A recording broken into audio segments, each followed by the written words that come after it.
seeing everything, never being seen, leaving no trace. We are ghosts, and we do not exist.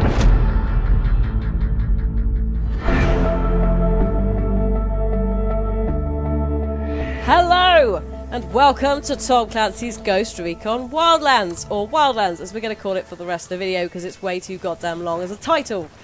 I've just spawned in, along with two other players and a dev who is going to show us the ropes of how this game works. I should add at this point that this version of the game is a work in progress and does not represent the final product, just to get that out the way. Now, if you don't know what Wildlands is about, the basic gist of it is that Bolivia has turned into a drug state run by a drug cartel. Frag out, heads up. We are an elite troop of soldiers coming to take out the stew maker, otherwise known as El Pozolero, who lives in the San Mateo province. And under his reign, about 300 people have gone missing and no one really knows where they are. Now, El Pozolero, the stew maker, assumedly has something to do with this and does make the bodies disappear, so I'm sure you can do the math as to where those bodies have gone.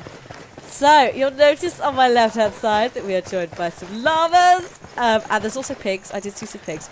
So the sheer variety of wildlife that games like Far Cry 4 offered will hopefully be in this. Look at the llamas. And also, if you accidentally scare them too much, they'll go in and they'll spook everyone. So you kind of want to be a little bit cautious about the wildlife. Don't shoot the pigs either, or the hens. And there's also civilians. I'm looking at a small group of tangos. Hola, hermano. Down, you're giving yourself away.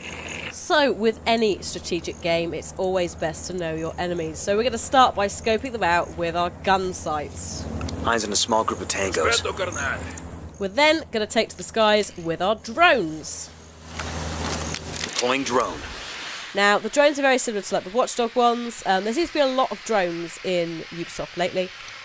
Don't mind that guy who's just going to get taken out by combat stealth. That's all fine. Yeah, like there seems to be a lot of drones currently. We're really into drones with the old UB, and I don't really have a problem with that. I quite liked drones. Obviously, things like Star Wars have kind of put them back into the limelight, and I do quite like little sort of gadgety things. And it does make sense if you're an elite troop. We saw the success in Rainbow Six Siege. That's definitely been carried through, like the Tom Clancy vibe. There's a bit of the Far Cry vibe. And it's really nice to actually see, if you're like into Division or Rainbow Six, and Far Cry as well, I suppose would count because of the setting and the animals. There's definitely vibes of all of that, like a weird hybrid. LT's trying to run. So, what we have just done here is we have just grabbed the manager of this lovely establishment. And he's going to help us with narrowing down where the stew maker is. Tell me everything you know about the people who got missing in San Mateo 5. Where I swear to God you're going to be next. There's a village called Rosario, okay? The cartels built a prison there. It's where they keep people who sympathize with the rebels. Cool, so now we've done that mission, we've been given a little bit of information about where to go next. And it turns out there's like a town fort thing, like nearby, that may have further information about where the stew maker is, and also has some captives. Marking target. Watch the background. So we are just going to swing by this random outpost that has a helicopter and take that. Because, hey, if you're going to travel in style, and also it carries 4 people, and it's quite hilly, you know? It's a bit easier for everyone involved. So we're just going to take these rebels out, or in my case, try and work out how cover works, because noob. And then, yeah, swing by, hit up the helicopter, take it out for a little spin. Frag out. And, yeah, I'm just going to flank these guys as well, because they're just going to be a problem, man, you know? Like, we can't have any of this shit happening. If I could hit things. I mean, you know, I apologise, I'm on a controller. Clear. How you guys holding up? Whilst I believe this is available for PC, Xbox One and PS4, as usual, controllers were only available for demos. So my poor little Master Race PC hands, once again, did struggle somewhat with aiming. Here we go. Helicopter!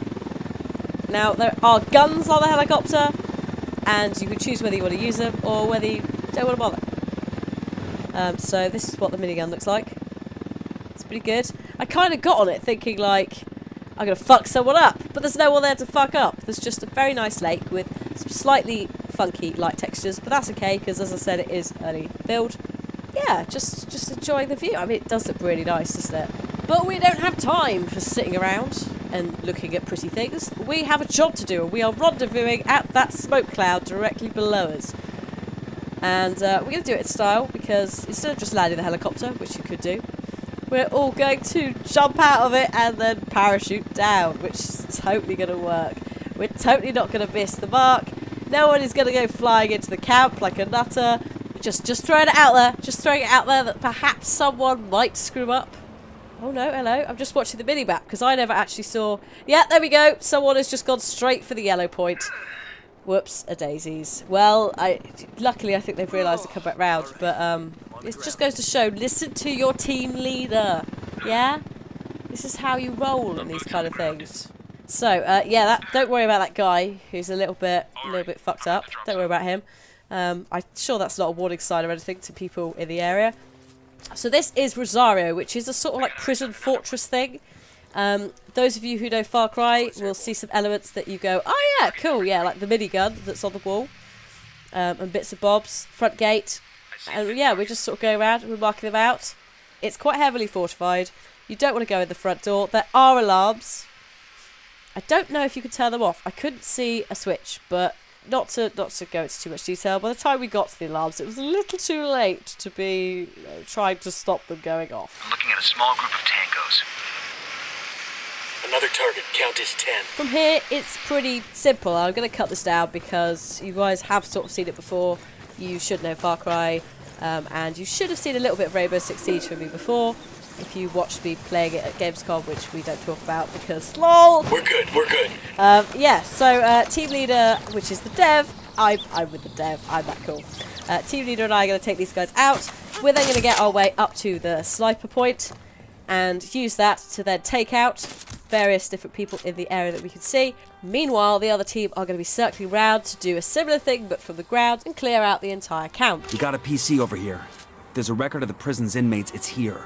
No time to be choosy. We'll download every document. Once we've cleared the camp out, it should be pretty easy to stroll on in, maybe save a few civilians that are just locked up, hack the PC that's conveniently sitting out, and get some information about the boss's identity for the local area. And that does turn out to be El Pozolero, the stew maker. So that has been a very quick look at Tom Clancy's Ghost Recon Wildlands, guys. What do you think about it? Are you excited for it? What are you excited about for it? What else did you see at E3 that took your fancy? Do let me know in the comments. Don't forget to check out the E3 playlist as well for more games. And I'll see you next time. Thank you for watching. Bye-bye!